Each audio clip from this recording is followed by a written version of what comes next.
Good morning from Montrose Alton St Andrew's Church, and welcome to our short thought for the day.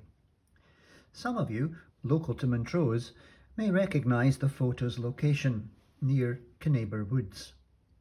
Taken last year while we were limited to our local area, but when some of the restrictions were beginning to be lifted.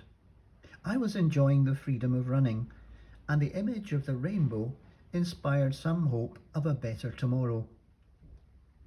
We've been looking at Job in the Old Testament, who endured desperate loss and had his faith severely tested.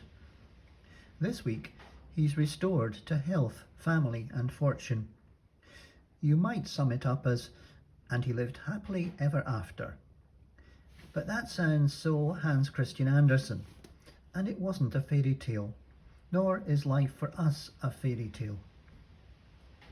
It must have been tremendous for Job to emerge from his sufferings and be reinstated in society and before God, but he couldn't simply shrug off all that had happened as though it was nothing.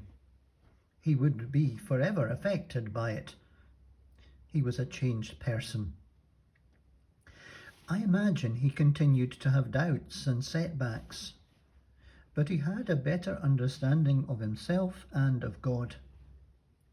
Strangely, perhaps, his relationship with God was deeper and stronger, and he was able to take in more of God's glory. He himself was more resilient, but at the same time less full of himself. I would say he was more at ease in himself, towards his friends and neighbours, and before God. So, what of us? I see the rainbow as a sign of hope and promise, of a better future, though not a trouble-free one. But it is also a reminder of the storms we've come through. Many have endured real hardship, loss, sorrow, and loneliness this past year. We've all endured things we never thought we'd have to face. There are promising signs on the horizon, but we can't simply shrug off the last 18 months.